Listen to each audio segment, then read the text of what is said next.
పాలనకు ఆధారం. న్యాయం, సత్యం, ధర్మ పరిరక్షణ ఇవే నా రాజధర్మ సూత్రాలు.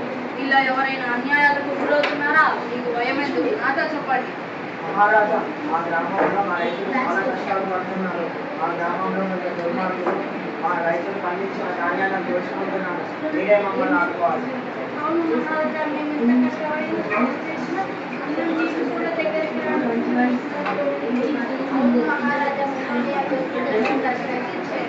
మహామంత్రి, తక్షణమే ఆ దోపిడీ దొంగలను బంధించి తీసుకురండి. వారిని శిక్షించండి.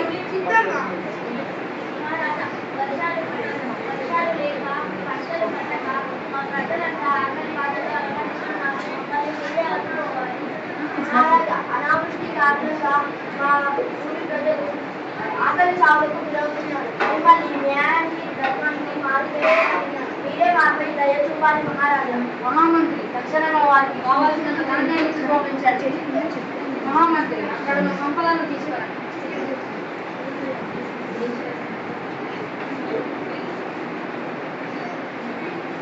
సంపదను తీసుకొని సంతోషంగా ఉండండి. అసలు ఇది కాయిన్స్ అసలు మాకు కూడా కొన్ని ఇస్తే బాగుంటుంది. ఆ సంపద అందరు పట్టండి, సంపద తీసుకోండి. నా రాజ్యంలో ఎవరు కష్టాలను ఎదుర్కోకూడదు. అందరూ సంతోషంగా ఉండాలి. అంత మంచి రాజ్యం అప్పుడు మాకు ఎలా వస్తుంది ఈ రాజ్యం?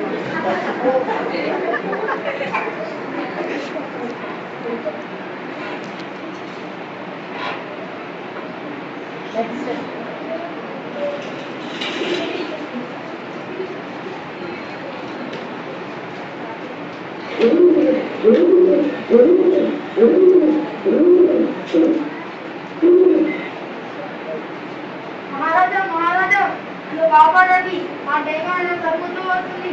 అది నన్ను చంపేస్తుంది. నన్ను రక్షించండి. ఓ పౌరమా, నీకు భయపడకు. నేను నిన్ను రక్షిస్తాను. నేనుండగా నీ ప్రాణాలకు ఎటువంటి ముప్పును రానివ్వను. నేను నీకు అండగా ఉన్నాను. నువ్వు భయపడకు.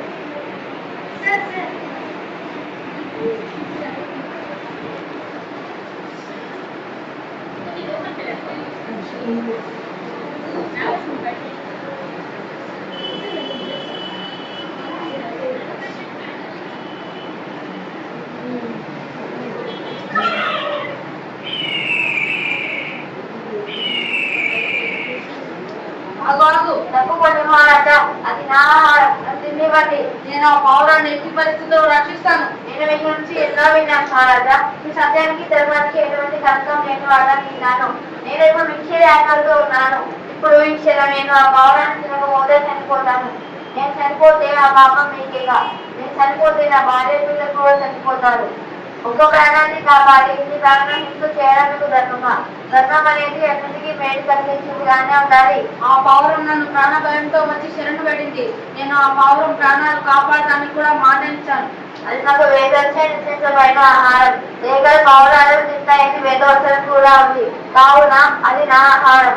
నన్ను తినబడి మహారాజా. అది అలా అయితే ఆ పౌరం నన్ను ప్రాణ భయంతో వచ్చి ఆశ్రయించింది. ఆశ్రితులను రక్షించడం ధర్మం. ఎటువంటి మూర్ఖుడైనా ప్రాణభయంతో వచ్చిన ఆశ్రితులను విడిచిపెట్టడు. ఆ పౌరాన్ని నేను నీకు ఎలా విడిచిపెడుతును?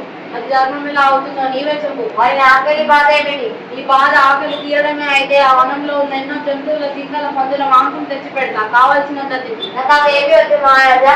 మీరు కనుక ఆ పౌరాన్ని కాపాడాలి అంటే మీ శరీరంలో ఉన్న మాత్రం ఆ పౌరం వరకు తూకం వేసి నాకు ఇవ్వండి. ఆ మాట నా బాగుంది. మహామంత్రి, తక్షణమే తగ్గడం సిద్ధం చేయండి.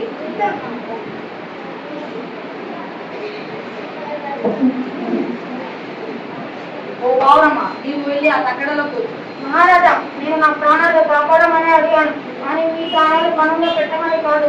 నేనే మీకు భారం కావాలని అనుకోవడం లేదు. పర్లేదు పౌరమ్మ, ఆశ్రితులను రక్షించడం ధర్మం. నేను నా ధర్మాన్ని మాత్రమే పాటిస్తున్నాను. ధర్మ రక్షణే నా కర్తవ్యం. నేను నా ప్రాణాల కంటే నేను నా మాటకి ఎక్కువ విలువిస్తాను. నేను ఆడిన మాటను నిలబెట్టుకుంటాను. నీవు వెళ్ళి ఆ తక్కడలో నిశ్చితంగా కూర్చో.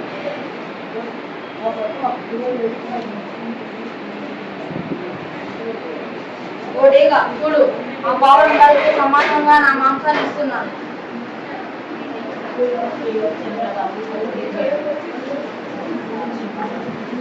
ప్లస్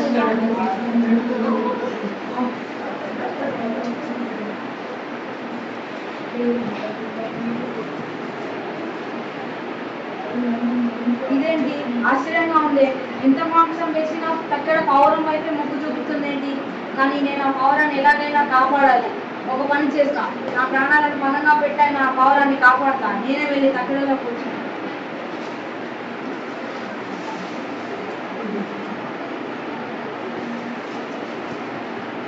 చక్రవర్తి స్వామి మీరా ప్రమాణాలు నేను నిన్ను త్యాగమనాన్ని పరీక్షించడానికి వచ్చి నిజంగా నువ్వు చాలా గొప్ప త్యాగమూర్తి. ఒక పౌర ప్రాణాన్ని రక్షించడం కోసం నీ ప్రాణాన్ని సైతం భరించడానికి సిద్ధపడ్డావు. ఒక వారమైనా భరించావు. మేము నీ త్యాగగుణాన్ని ప్రశ్నించడానికి పూర్తిగా పౌరం రూపంలో వచ్చాము. నిజంగా నువ్వు చాలా గొప్ప త్యాగమూర్తి. ఈ లోకంలో నీ వంటి గొప్ప త్యాగమూర్తి మరొకటి లేదు. ఈ సృష్టి ఉన్నంత కాలం నీ కీర్తి యుగ పాటు స్థిరస్మరణి. నీ రాజ్యం సకల సంపదలతో ఉంటుంది. కన్యాశ్రీ స్వామి, మీ ఆశీర్వాదాలు నాతో ఉన్నంత కాలం నా రాజ్యం అంతా సుఖ సంతోషాలతో సంపూర్ణంగా ఉంటుంది. తదాస్తు. మనం ఈ కథ నుంచి తెలుసుకోవాల్సిన నీతి ఏమిటంటే చక్రవర్తి ఎంతో గొప్ప త్యాగముడు. తనను ఆశ్రయించిన పౌర ప్రాణాన్ని రక్షించడం కోసం తన ప్రాణాన్ని సైతం అర్పించడానికి సిద్ధపడ్డాడు. ప్రస్తుత కాలంలో మనుషుల స్వార్థం బాగా పెరిగిపోతుంది. మానవత్వం కనుమరుగైపోతుంది. కష్టంలో ఆపదల్లో ఉన్న వారికి మనం తోడుగా నిలవాలి. మన వంతు సహాయాన్ని వారికి అందించాలి. మనమంతా త్యాగగుణాన్ని పెంపొందించుకోవాలి. ధర్మాన్ని రక్షించాలి. మనం ఆపదలో ఉన్నప్పుడు మనల్ని రక్షించిన వారికి మనం రుణపడి ఉండాలి. అవసరం వచ్చినప్పుడు మనం వారికి మన వంతు సహాయం అందించాలి.